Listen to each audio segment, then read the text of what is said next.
ಮಕರ ಸಂಕ್ರಾಂತಿ ಹಬ್ಬದ ವಿಶೇಷವಾಗಿ ಕ್ಯಾಲೆಂಡರ್ ಬಿಡುಗಡೆ. ವಿಜಯನಗರ ಜಿಲ್ಲೆ ಕೊಟ್ಟೂರು ತಾಲೂಕಿನ ಕೂಗಳ್ಳಿ ಗ್ರಾಮದಲ್ಲಿ ಸಹಕಾರ ಸಂಘ ಆಡಳಿತ ಮಂಡಳಿಯ ವತಿಯಿಂದ 3ನೇ ವರ್ಷದ ಸವಿ ನೆನಪಿಗಾಗಿ ಕ್ಯಾಲೆಂಡರ್ ಅನಾವರಣ. ಸಹಕಾರ ಸಂಘದ ಅಧ್ಯಕ್ಷರಾದ ಎನ್ ಹೇಮಗಿರಿ ಗೌಡ್ರು ಇವರಿಂದ ವರ್ಷದ ಕ್ಯಾಲೆಂಡರ್ ಬಿಡುಗಡೆ. ಕೂಗಳ್ಳಿ ಗ್ರಾಮದ ಪ್ರಾಥಮಿಕ ಕೃಷಿ ಪತ್ತಿನ ಸಹಕಾರ ಸಂಘದ ಆಡಳಿತ ಮಂಡಳಿ ರಚನೆಯಾಗಿದೆ. ದಿನಾಂಕ 12/1/2025 3 ವರ್ಷಗಳನ್ನು ಪೂರೈಸಿದ್ದು, ಸಂಘದ 3ನೇ ವರ್ಷಾಚರಣೆ ಸವಿ ನೆನಪಿಗಾಗಿ ಸಂಘದ ಹೆಸರಿನಲ್ಲಿ ಇಂದು ಕ್ಯಾಲೆಂಡರ್ ಅನಾವರಣ ಮಾಡಿದರು. ಕೂಗಳ್ಳಿ ಕೆ. ಕೋಡಿಹಳ್ಳಿ ಕೂಗಳ್ಳಿ ತಾಂಡ ಗ್ರಾಮದ ಷೇರುದಾರ ಸದಸ್ಯರುಗಳಿಗೆ ಸಂಘದ ಆಡಳಿತ ಮಂಡಳಿಯ ಪರವಾಗಿ ಸಂಕ್ರಾಂತಿ ಹಬ್ಬದ ಶುಭಾಶಯಗಳು ತಿಳಿಸಿದರು.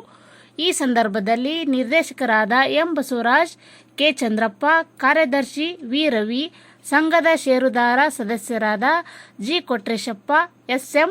ಕಲ್ಯಾಣಿ, B. M. Maralasiddaiah, K. Umesh, C. Goneppa, S. A. Shashidhar, Kalappa, Tippesha, Ajjanagowda, pigmy ಏಜೆಂಟರ್,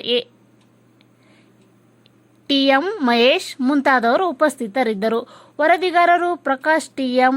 BSP news, Harapanahalli, Vijayanagara ಜಿಲ್ಲೆ. ಕೃಷಿ ಪತ್ತಿನ ಸಹಕಾರ ಸಂಘ ಜನವರಿ 12ನೇ ತಾರೀಕಿಗೆ ಯಶಸ್ವಿಯಾಗಿ 3 ವರ್ಷ ಆಡಳಿತ ಮಂಡಳಿಯ ಸರ್ವ ಸದಸ್ಯರು 3 ವರ್ಷಗಳನ್ನು ಪೂರೈಸಿದ್ದು, ಈ ದಿನ ಸಂಘದ 3 ವರ್ಷದ ಸವಿ ನೆನಪಿಗಾಗಿ ನಮ್ಮ ಸಂಘದ ಹೆಸರಿನಲ್ಲಿ ಕ್ಯಾಲೆಂಡರನ್ನು ಈ ದಿನ ಬಿಡುಗಡೆ ಮಾಡಲಿಕ್ಕೆ ನಮ್ಮ ಸಂಘದ ಅಧ್ಯಕ್ಷರಾಗಿರ್ತಕ್ಕಂಥ ಹೇಮಗಿರಿ ಗೌಡರು ಆಗಮಿಸಿದ್ದಾರೆ. ಹಾಗೂ ಎಲ್ಲ ನಿರ್ದೇಶಕರು ಮತ್ತು ಸಂಘದ ಎಲ್ಲ ಷೇರುದಾರರು ಮತ್ತು ಗ್ರಾಮಸ್ಥರನ್ನು ಈ ಕಾರ್ಯಕ್ರಮಕ್ಕೆ ತುಂಬು ಹೃದಯದಿಂದ ಸ್ವಾಗತವನ್ನು ಮಾಡ್ತಾ ಇದ್ದೇನೆ. ಹಾಗೆ ಈ ದಿನ ಮಕರ ಸಂಕ್ರಾಂತಿ ಇರೋದ್ರಿಂದ ಎಲ್ಲರಿಗೂ ಕೂಡ ಮೊದಲನೇದಾಗಿ ಮಕರ ಸಂಕ್ರಾಂತಿ ಹಬ್ಬದ ಶುಭಾಶಯಗಳನ್ನು ತಿಳಿಸ್ತಾ ಈ ಒಂದು ಎಲ್ಲ ಸದಸ್ಯರ ಸಮ್ಮುಖದಲ್ಲಿ ಬಿಡುಗಡೆ ಮಾಡಬೇಕಂತೇಳಿ ನಾನು ಸರ್ವರಲ್ಲಿಯೂ ಕೂಡ ವಿನಂತಿಯನ್ನು ಮಾಡ್ತಾ ಇದ್ದೇನೆ.